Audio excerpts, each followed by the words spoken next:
Arcadian Vanguard presents The Wrestling News in your daily wrestling newscast for Saturday, August 3rd, 2024.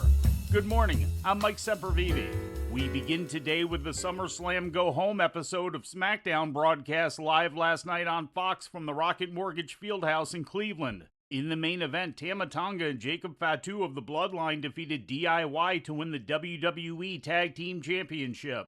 The win came when Fatu pinned Gargano, ending DIY's title reign at 29 days. Tag Team Championships are now once again in possession of the Bloodline. Tomorrow, Solo Sikoa challenges Cody Rhodes for the undisputed WWE Championship.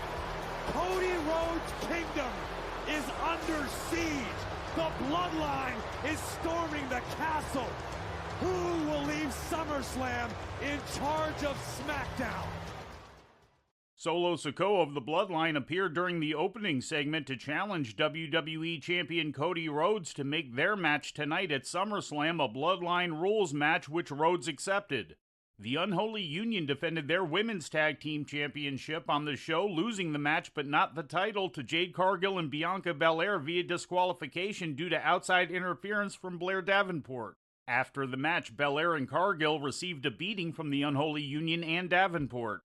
In other results, Andrade defeated Carmelo Hayes for the second time, Santos Escobar beat Apollo Crews with outside help from Angel and Berto, and LA Knight and Logan Paul clashed in a promo segment in which Knight wound up driving off in Paul's car. I tell you what, you want to talk about an eyesore, something that looks awful, I see something right here. So why don't I go ahead? How about this thing, huh? I swear to God, State of the art. Hummer, I think this thing's even electric. I'll tell you what, I know Logan Paul's head is so empty, they're going to open a Spirit Halloween in that thing, and he's going to come through here in about 3, 2, 1. There he is. And, stop! Stop! Someone do something! Stop it! No! No! No! No! No! Come on! In All Elite Wrestling news, Britt Baker has been suspended by AEW's disciplinary committee for an argument that occurred between her and Maxwell Jacob Friedman a few weeks ago, according to a report in the Wrestling Observer newsletter. According to a follow-up report from Fightful, the argument occurred when MJF confronted Baker due to comments she allegedly made about him in the women's locker room, which were later relayed to MJF by his girlfriend Alicia Atout, who was reportedly present in the women's locker room at the time. The report indicates that Will Ospreay also spoke about the situation to Baker, who was reportedly upset that her statements had been shared with MJF by Atout. Baker and MJF were reported to have had a falling out at some point last year. The suspension was levied following an investigation by AEW's Human Resources Department. Despite the suspension, Baker is still scheduled to face Mercedes Moné later this month at All In. Turning to Mexico, MJF made his first appearance in Arena Mexico on Friday night and successfully defended the AEW American title for the first time against CMLL luchador Templario. Joining MJF from the ranks of AEW were Pac and Rocky Romero, who teamed in the semi-main event in a losing effort against Mascara Dorada and Volador Jr. The only championship match on the card saw Esfinge retain the Mexican National Light Heavyweight title by defeating Valiente. AEW presented Rampage last night on TNT, featuring matches taped on Wednesday at the Bon Secours Wellness Arena in Greenville, South Carolina. In the main event, the M&M Collection defeated Private Party. In other results, Brian Keith beat Jackson Drake, Nyla Rose went over Harley Cameron, Brian Cage pinned Manny Lowe, and Wheeler Yuta defeated The Butcher in the opener.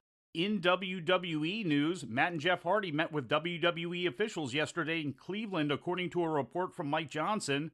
Although it is not known what was discussed, some material was reportedly filmed for upcoming WWE documentaries and other programs. Sources within WWE informed Fightful Select that a possible appearance by the Hardys at some point wouldn't be out of the question. Since leaving AEW, both Matt and Jeff Hardy have been wrestling for TNA without a contract. Jacob Henry, the son of Mark Henry, is officially signed to wrestle for WWE, according to an announcement made by Jacob yesterday at Remix Rumble, an event put on by his father. And in news from outside the ring, according to an exclusive report from Mike Johnson, a movie is in the works that is set to depict the legal battle between Hulk Hogan and Gawker that resulted in the downfall of the once popular gossip website. The film, entitled Killing Gawker, is scheduled to start production in January and would be produced by Matt Damon and Ben Affleck's Artist Equity production company. Affleck is reported to be considering playing Hogan, with Damon playing venture capitalist Peter Thiel. The movie would tell the story of how Gawker published a sex tape of Hogan's in 2016, which also contained racist comments from Hogan, who subsequently sued the website into bankruptcy. And before we leave you today, we'd like to remind you that however you consume your content, you can find the wrestling news 24 hours a day and 7 days a week across social media. On Twitter, follow us at Wrestling News AV. Our Facebook page is also Wrestling News AV. The Wrestling News can also be found on the Arcadian Vanguard YouTube page. And for those who utilize Amazon Echo devices, just tell Alexa to play the Wrestling News podcast. And remember to make sure you add podcast at the end. Once again, for daily updates, breaking news, and more, follow the Wrestling News across social media. And that's the news for today. If anything happens, we will be here to tell you about it. No clickbait, no paywall, just the Wrestling News. The Wrestling News is a division of Arcadian Vanguard, and the Wrestling Newscast is a production of the Arcadian Vanguard Podcast Network.